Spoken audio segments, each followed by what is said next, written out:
Hello friends, Heidi here from Rain Country. God is good all the time. And I'm here for another Monday This and That video. And for those of you who are new, this is just a weekly vlog that I do where I cover a few different things, share recipes like I'm going to be doing today, give you updates on various things going on around here, lead you back to some old videos, answering questions, and whatever else it is I feel like talking about. So let's get to the topics of today, starting with that pumpkin pie recipe using your dehydrated pumpkin. So I do have a video on dehydrating pumpkin and other types of squash and how to powder it up and some basic ideas on how you can use it. But until this year, I had not yet made a pumpkin pie with it because I just hadn't had the opportunity until this year. And so I said, now it's time to finally do it. And I kind of made up the recipe a bit as I went. Now, in my video that I'll be linking to down below, I did put in text somewhere in there that the basic ratio for rehydrating your pumpkin would be about 1 part pumpkin to 8 parts water. But in this case, I did decide to increase the pumpkin to give it a richer, more powerful flavor. And so what I did was I used about 1 part pumpkin to 4 parts water, or liquid at any rate. But I didn't use water in this case because I was making a pie with it. So I used half and half instead. You can also just use regular whole milk. You can use evaporated milk, whatever it is you want to use. But I decided to go for the organic half and half. I always have some of that on hand. And so what I'm going to do is I'm going to type the recipe up and put it in the description box, but I'll go ahead and share it here as well. So I used about a half cup of the pumpkin powder, and then I used 3 cups of half and half. And the reason 3 whole cups is because this basic recipe that I use would be 2 cups of pumpkin puree plus a cup of milk. So that's why I used the 3 cups. So the 3rd cup would be that cup of milk that you would add to the pumpkin puree. And then I mixed all that together along with a cup of sugar. And in this case, I did actually use my dehydrated egg powder as well. So I put 2 heaping tablespoons of that, didn't add any more liquid to it than what was already in there. But you could also just add 2 whole eggs to that mixture. We tend to like a lot of spice, but I tried to keep it for this recipe just a little more subtle because not everybody likes spice as much as we do. So I used 2 teaspoons of Ceylon cinnamon, about a half teaspoon of nutmeg. You could go up to a teaspoon if you want, but I wouldn't go more than that. A half teaspoon of ginger and a 1/4 teaspoon of ground cloves. And then mix that all together really well. Pour it into your prepared pie shell. And then you're going to bake that at 450 for only 10 minutes uncovered. Okay, some people I think make the mistake of thinking that's 450 for the whole time. Nope, 450 for the first 10 minutes. Lower your oven temperature to 325 and cook it for about another 35 minutes.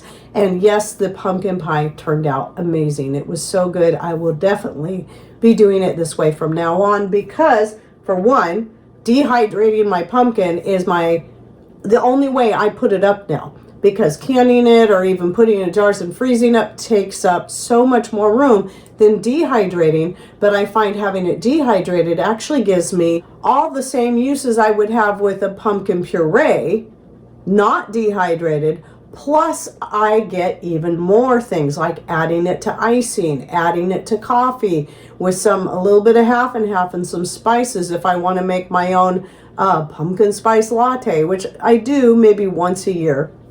And it's so good. You can add it to so many things and it's really easy. I don't have to open up a whole jar or a whole bag or whatever of the puree out of the freezer. I can simply take what I need out of the jar I'm currently working through and just put it back in the cupboard. I love that. So again, the pie turned out really good. So if you want to give that a try.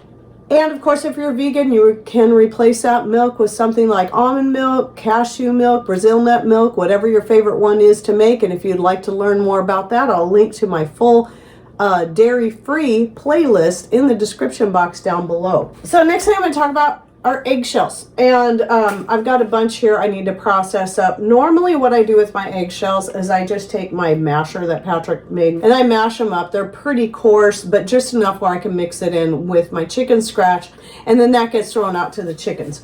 So, you know, that way my hens are getting that calcium and magnesium and phosphorus and potassium all back into their diet, and also helping to increase the strength of their eggshells for their next laying.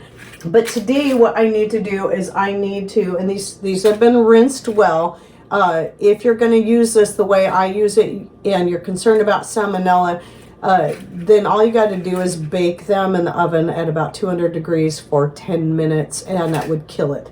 So if you're uncomfortable with ingesting eggshells. Now, you might be thinking, ingesting eggshells. Well, yep, this is what I do. I tend to forget about it for a while because it's not the most enjoyable thing to do.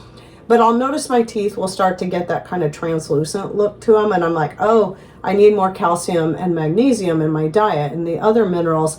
And so I start taking about, you know, a good spoonful of the eggshell powder. So I just put these eggshells into my blender back here, and then just process it until it's about as fine as I can get it, which isn't, some of it's powdery, some of it's a little bit coarse. And I'll take a spoonful and I'll mix that in with some kind of liquid. It can be water, it can be tea, it can be coffee, it can be juice, whatever you want, and just in a little glass, and then just drink it down. I find that's the easiest, cheapest way to do it. You can also put it in capsules, and it's just a more natural way and a more balanced way to get those minerals, because you know you shouldn't take, because a lot of people may not realize, you shouldn't be taking high doses of calcium if you're not getting a proper balance of these other minerals such as potassium and magnesium and manganese. And when you're looking at whole foods, even, yes, eggshells, these are in there in their proper balance. And I notice that every time I get back into taking my eggshells, that my teeth start looking more opaque again, like they should. And so, that tells me, that's how I know. I mean, it was never an issue when I was younger, but as you know, a lot of you ladies would know who are my age and older, if you're going through menopause or you're past menopause, we tend to need more calcium in our diet, but it needs to be in proper balance. And that's the cheapest, easiest way to go about it is eggshells, because I already got the eggshells. And while these are from my own chickens, yes, you can use store-bought eggs as well. So I actually have a video I did several years back on the benefits of eggshells that I'll link to down below. And I know I shared the thing about the teeth in there too. So that was when I first realized. I was seeing my teeth kind of look gray, and then you look closer, you realize it's not that they're gray, it's that they're not as opaque as they should be, which means they're not getting enough minerals. So that tells you your bones throughout your whole body need more of those minerals. The nice thing about your teeth is you can see it visibly in your teeth where you can't see it in the rest of your bones. So then some other things are, I just finished dehydrating up most, not all, of the turkey. So some of the turkey was left over from Feast of Tabernacles. So the first day of Feast of Tabernacles, I cooked up a turkey then, and then took the rest and put it in the freezer. And then obviously Thanksgiving, made another turkey, did the same thing, took the rest, put it in the freezer, and then yesterday pulled it out and dehydrated it, and this morning I got it jarred up. So I still have, again, more to do. So right here I've got 3 quarts of dehydrated turkey. So this method of dehydrating meats, if you don't have a freeze dryer but you want the meat to not turn out like jerky, because just regular dehydrating meat, either raw or that has just been cooked but not frozen after it's cooked, will turn out more like jerky. It will be chewy, kind of hard, and that's fine for a snack. But if you're wanting it to use in soups, casseroles, and more, if you don't have a freeze dryer and you don't want to spend the money on a freeze dryer, all you got to do is take the meat after it is cooked, freeze it for at least 24 hours until it's been totally frozen through. I usually leave it in there for a couple of days at least. Then pull it out, let it thaw enough where you can spread it out onto your dehydrating trays, and then dehydrate it. For meats, I usually go 125. for 12 to 14 hours, right around in there. You just want to check it, and it will turn out very light and crispy, as you can see in this video from some I did last year. Very light and crispy. You can just crush it in your hands. You can't do that with jerky. And that little extra step of freezing first is just a major game changer. So I love being able to put meat up this way. I don't have to pull out my canner. I don't have to worry about filling up my canner to make the most of it. I just can dehydrate it. Though I've dehydrated meat on my wood stove many times because I had a lot here and I knew there was more here than the space I had for dehydrate on the wood stove. I did go ahead and do this in my dehydrator, but you can use your wood stove, your oven, to dehydrate the meat, doing the same thing. As long as you have racks, something you can lay the meat out on. And for your oven, you just turn the heat down all the way and crack the door open if you're able, and then let it run for as long as it needs to. Nice thing about doing this kind of stuff in the wintertime is you can kind of, that heat's also heating the house, and so then you can make the most out of that as well. But just keep checking it throughout the day. I don't know for certain because it's been many, many years since I've used my oven to dehydrate meat. But I would say approximately 10 to 12 hours in a low heat setting oven. But just check it.